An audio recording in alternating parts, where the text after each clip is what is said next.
I'm good. I'm good. You know, this is it. This is our last week. Are you guys ready for this? I'm scared, but I I'm think I'm scared ready. too. I'm not gonna lie.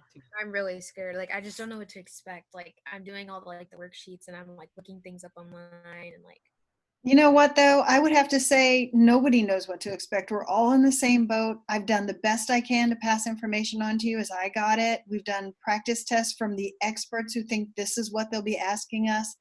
hmm Short of that, I mean, they may just totally surprise us and knock us for a loop, but nobody else will be any more prepared than you are. So I can't fathom it being an impossible test that nobody could get. It just seems to me like we can do this. And I don't know if you guys have been watching, but Brandy was right. In the news, they were talking about the people who couldn't submit, and it's become a national news story. I don't know if you've seen it, but NBC has been covering it. And so the College Board is taking it one at a time for the people who tried to submit and it wouldn't go through. And they're saying, if you had a valid reason and you actually tried to submit and it didn't go through, we're going to open the test again for you on makeup day and let you do that.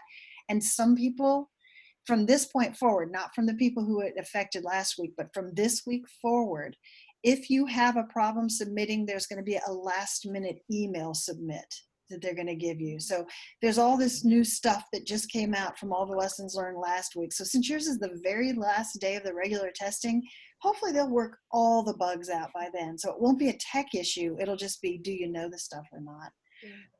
But That's honestly, the more I think about it, the more prepared I feel. It's just going to be your basic concepts. And I think you guys are well versed in that. As long as you have your stuff with you, your book, your notes, all your work, I think you're going to be able to get through this. I really do. that's good. I know. Let me unmute Brandy because I. Yeah, because I know my friend, she's taking the BC Calc exam and it would not let her like submit and she was so mad. But like I think she can take it on like the makeup day. It's funny because they're saying it was only 1% of the Americans who did it, and I think it's a lot more than 1%. I think they're shortchanging it. It sounds like it's like 1 in every 3 who had a problem. Yeah, Brandy, and you the did submit, right? It won't let me unmute you, Brandy. She doesn't she have a doesn't mic. have She put it a in mic the in. chat. She's putting it in the chat. Oh, let's see. Let me go to my shot. Yeah, because I know a couple people in like some of my Virginia Tech group chats that I'm in. A lot of the BC Cal kids were complaining about how like they couldn't submit or like they were having a problem or Yeah, are you talking about Miss Lang's class? yeah. And then also You like shared that. people that are like going to Virginia Tech, they were just talking about it in our group chat or something. Yeah. Well, I don't know what to say. This is the last time I'm going to see you live. I've got my father's funeral in Arlington National Cemetery on Wednesday, so I'm not going to be in class. I was going to post a video. Maybe I'll just leave some notes and instructions for you guys. So I hate to say it, but on your last week, you're kind of rudderless. But honestly, I think we've done the best job we can. The last 2 days really summed up everything I wanted to share with you. You know, in those tests, let me see if we can go back over them really quickly. I know a lot of people haven't submitted them yet, but they're not watching the video, so they won't get any free. So for the first one, for add 1 and add 2, because they said, you either get this ad or you get this ad, they actually like funneled people from one to the other, then that's actually manipulating data, and that makes it an experiment. Whenever there's manipulation of treatments, they call it a treatment. So giving them ad 1 was one treatment, giving them ad 2, then that's an experiment. Whenever they just go collect data from something that's already happened in the past, that's an observational study. And I think most of you got that. Provide one piece of evidence why ad 1 was more effective. So if you look at ad 1, more people purchased in ad 1 than in ad 2. So that's the numbers I used. I said ad 1 was better because high proportion of purchases made, 22 over 100 versus 16 over 100. Then it said, well, what about evidence why ad 2 is more effective? Well, if you look at ad 2, more people clicked. And sometimes just clicking is important to storekeepers because they want to know, are you even interested? So then I said, more clicked in ad 2. That was total of 36. So these are the clickers and clickers, total of 36 over 100 versus 30 over 100. So it's stuff like that. There's more than one answer to these problems, obviously, but to me, just looking at the table and putting a proportion together takes absolutely no math at all. You just need to know that 22 is bigger than 16, and 30 is bigger than 36. And that's really the essence of those few questions. So if you get something like that, you can knock it out of the ballpark. Now, number 3, or C, said, are they independent? Is making purchases independent of which ad, advertisement 1? So I said, well, if they're independent, then if you just do the probability that they made a purchase, it should be the same as the probability that they made a purchase given ad 1 or given ad 2, because the givens should not sway the proportion. So the probability that they made a purchase is 22 over 100, and the probability that they made a purchase given ad, I'm sorry, the probability that they made a purchase entirely is 38 over 200. And the probability that they made a purchase given ad 1 is 22 over 100. Remember, made a purchase entirely is the whole group, so it's both ads. So it's 38 over 20. So those two are not the same fraction, because if I simplify this, this would be 19 over 100. So they're not independent. And then don't forget to not just say 38 over 200 is not equal to 22 over 100. Say they're not independent because the probability of doing this and the probability of doing this given this are different. They're not the same. So that's all they're looking for, is a little context and a very minimal amount of math. And then this one said, okay, let's use this as a hypothesis. The proportion of 1 who given ad 1 clicked and made a purchase versus the proportion of ad 2 is the same and is different. And then they said, okay, so why are we doing the NPC and the NQCs greater than or equal to 10? What's the whole point of that? And that comes down to the fact that we can't use these probabilities if we don't have normal curves. And this, having both the successes and the failures greater than or equal to 10, helps ensure that we get a normal curve. So that whole condition is about normal curves. And what I said to you is go in your textbook and look up conditions for pooled data. That was my hint for this question. And it basically ensures that your sampling distribution is large enough that you can say it must approximate normal. And that's all you needed on that, is to know why we check NP and NQ. And they don't call it NQ, they call it N1 minus P, which is the same as NQ. And then this one said, interpret what a P of 0.2795 means. It's a high P value. And so for a high P value, we would fail to reject the null and say there's a 27.95% chance that we would have gotten this statistic based on random sampling. So we're going to say, if the null were true, we probably would have gotten this 20%, 27% of the time, which is kind of a high probability, right? So then, let's see, then this one, I said, so if H naught were true, the null, there is no difference in the proportions of customers who purchased with ad 1 versus ad 2, then there's a 0.2795 probability we'd get a difference between purchases.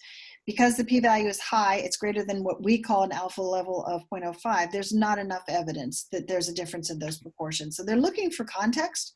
They're looking for you to understand what a p-value is, whether it's high or not. If it's above 0.05, we say it's high. If it's below 0.05, we say it's low. If it's exactly 0.05, I'm not sure what we do. I think we always want it to be less than 0.05 for it to be low. And then for the park rangers, we did a normal using the empirical rule. Because this is exactly 1 standard deviation below, I could say, okay, remember, it's 0.68 from 1 standard deviation to 1 standard deviation above, 1 below to 1 above. So 100 minus 0.68 would give you those 2 tails. And then if you slice that in half, it will give you 1 tail. So it's about 16%. But if you use the normal CDF, you get 0.1586. Remember, we can't use a calculator. So I would know the empiricals. I would have the empiricals close by. Remember, it's 34.1, 13.6, 2.15, and then I think it's 0.15. But I would have the empirical numbers close by. And then this one said, describe the sample, and we said it seems to be bimodal and skewed to the right. There's a gap between these numbers.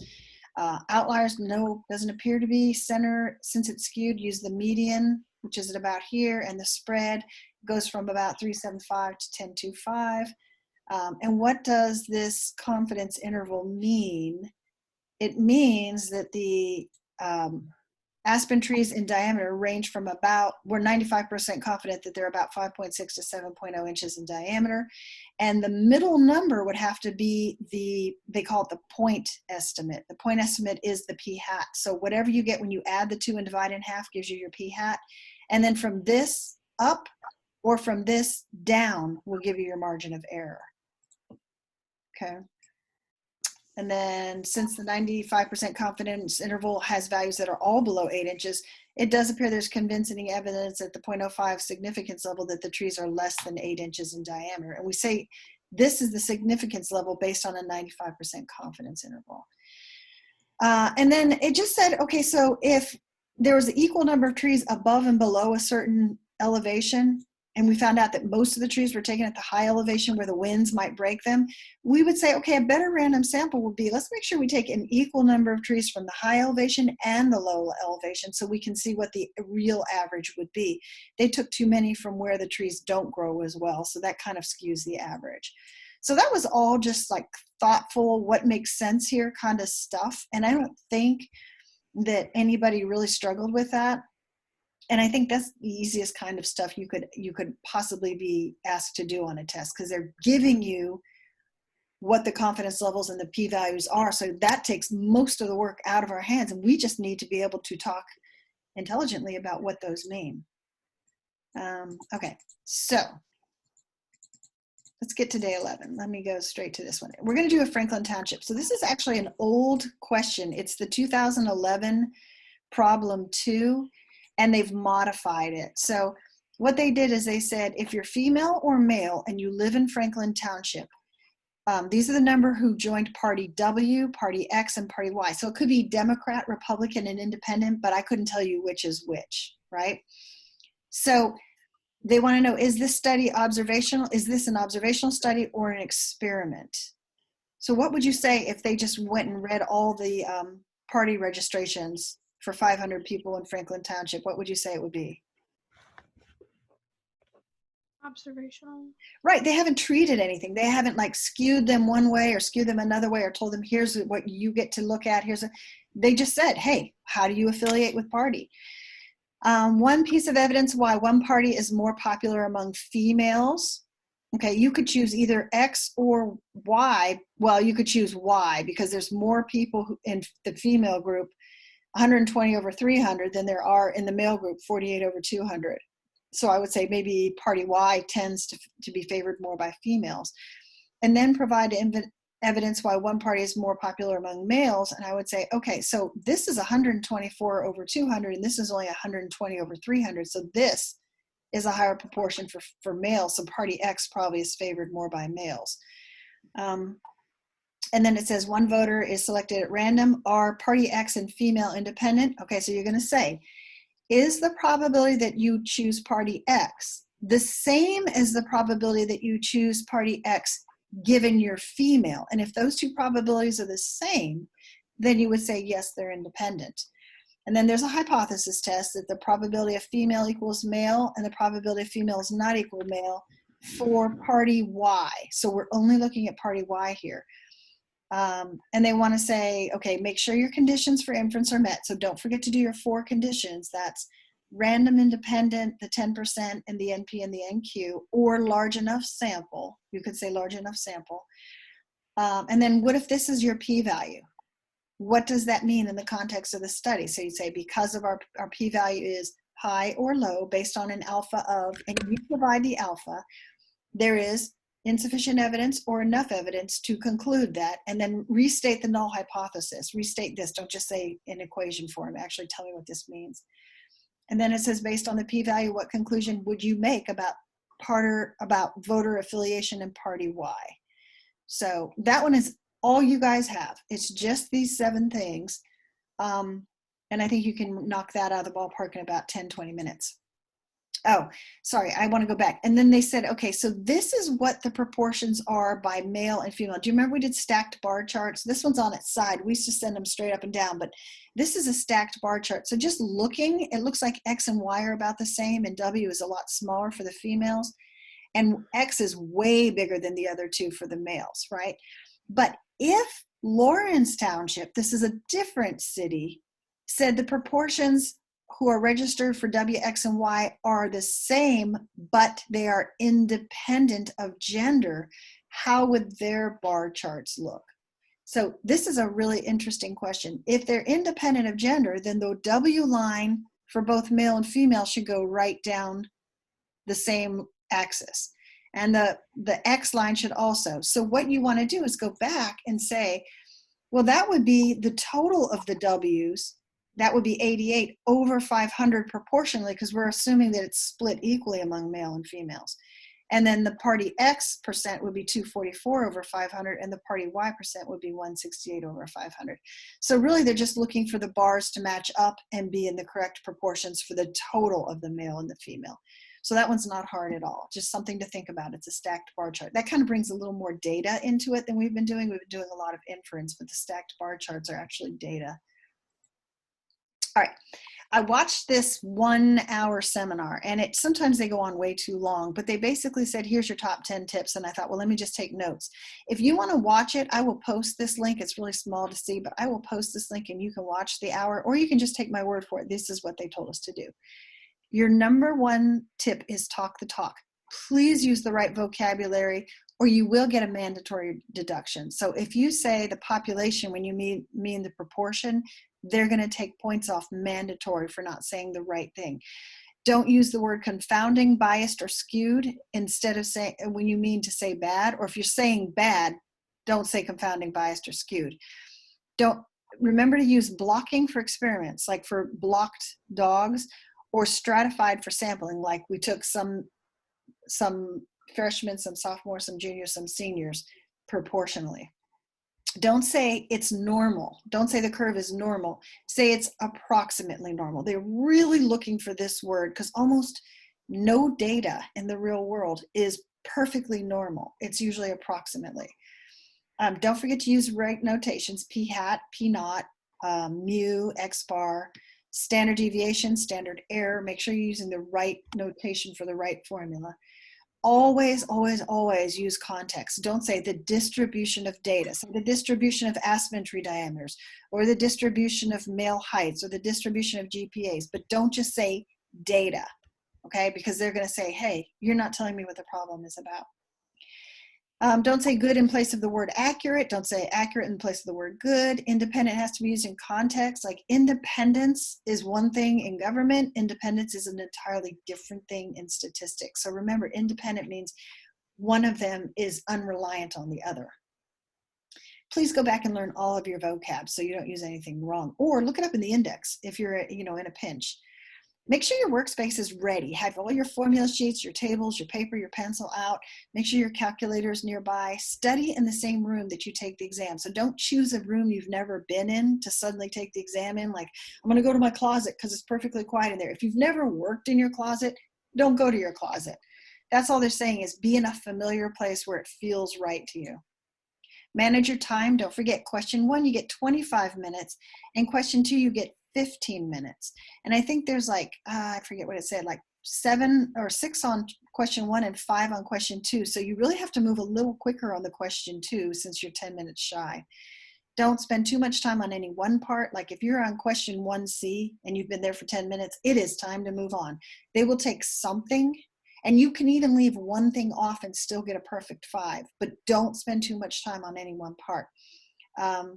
So practice with your technology. Make sure that your computer will upload. You've gone to the demo. You have all your devices and you know what you're doing. And get familiar with your testing platform. So again, that demo really helps. And don't forget to read the testing guide that I sent you. It was in one of the links. Okay, Larry Green has an applet, and I'm strongly recommending you do this. Let me see if I can go to it. So Larry Green, he's this really cool guy who's done this. And if you check everything but the last 4, it will ask you questions about, okay, so don't do chi-squared on down to 1 way and over. So if I say, okay, you are interested in estimating the average number of people individuals interact with each day. You survey 300 Americans. Of these tests, which one are you running? Are you looking for a confidence interval?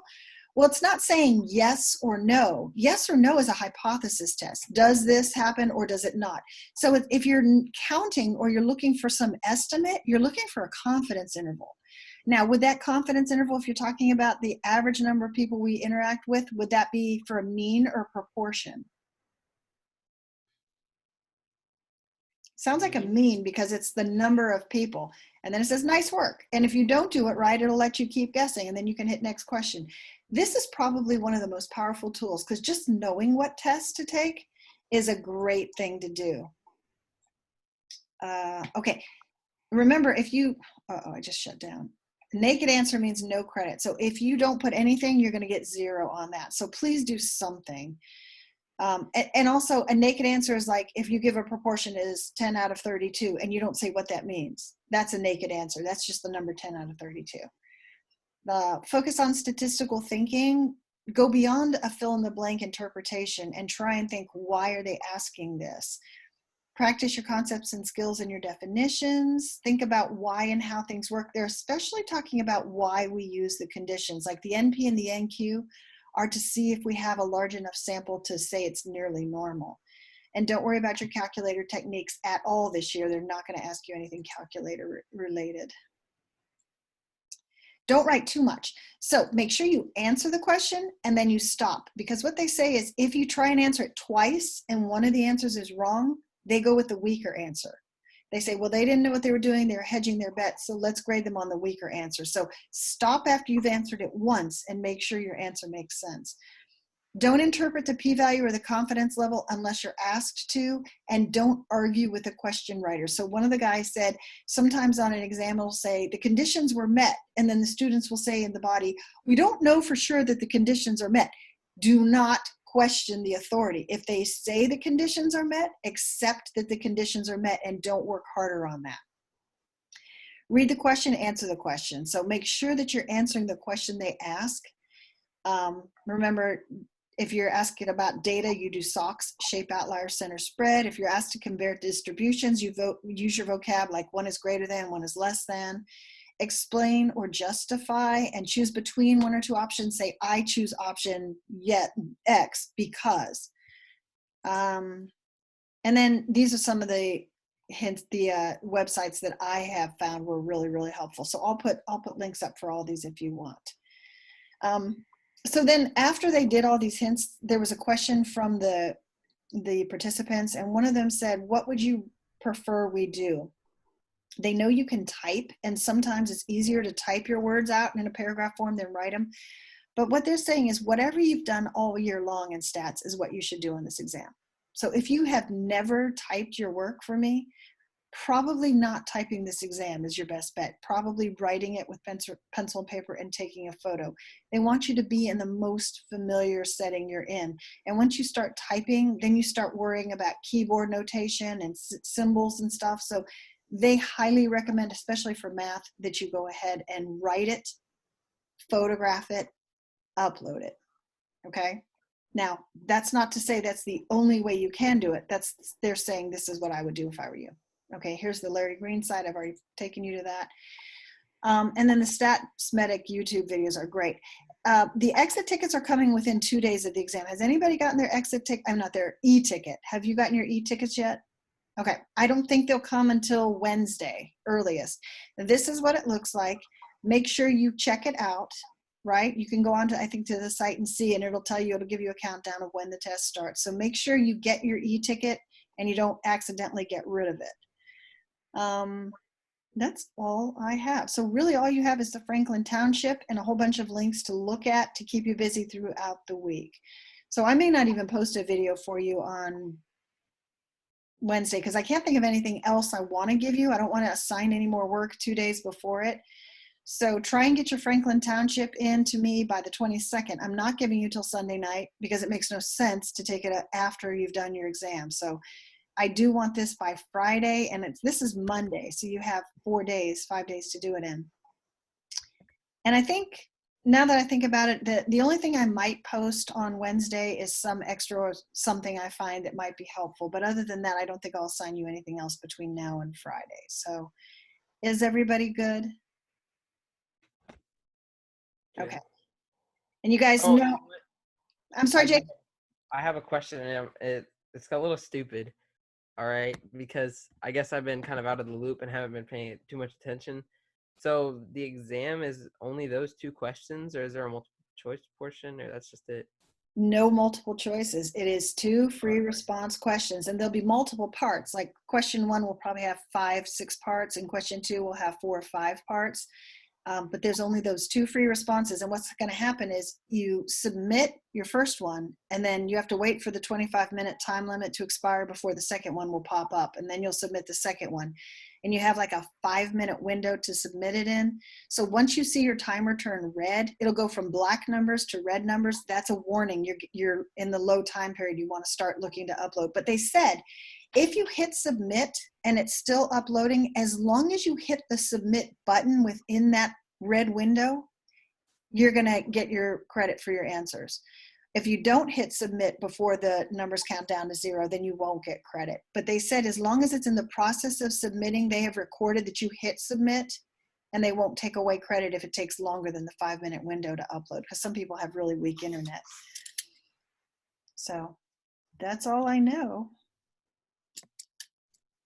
I think you guys are going to do fine. Honestly, I can't imagine that you're not prepared for this. This is one of those weird years where everything that we've done was a whole lot of extra work, but as long as you understand basic concepts, basic conditions, basic reasons why we do things, I think you're going to be fine. Just use context, because as I looked at some of your assignments, you did not put things in sentence format. Like you would give me the proportion. What is the number of aspen trees that are below 7 inches? 12 out of 32. That doesn't answer the question in context. You should have said 12 out of 32 aspen trees are, below 7 inches in diameter. So make sure you put it in context form. That's the biggest thing that will have you lose points, I think. You guys good? All right. Oh, please do not try and cheat. Okay. Do not get on message boards. Do not call friends. Do not talk to one another. They will somehow find that out, and it's going to reflect very badly on you if you're caught cheating. So please do your own work. Believe in yourself. Know that you're just as smart as anybody else out there. So please make every effort to do your test exactly as you would do it, because it is obvious to people, who's copying answers from some website and who's making it up on their own. All right, guys, I'm done. I probably won't see you guys until after the exam. I'm dying to know how it went. Maybe we should do like a happy hour on Friday around 5 o'clock. Everybody just bring their beverage of choice, whatever you're drinking, soda, and we'll all just talk. Shall we? I love that idea. Yeah. All right, I'll try and send out an invite on Friday around 5 o'clock. All right, take care, guys. I'm done. See you later, Miss Yarnarella. Bye-bye.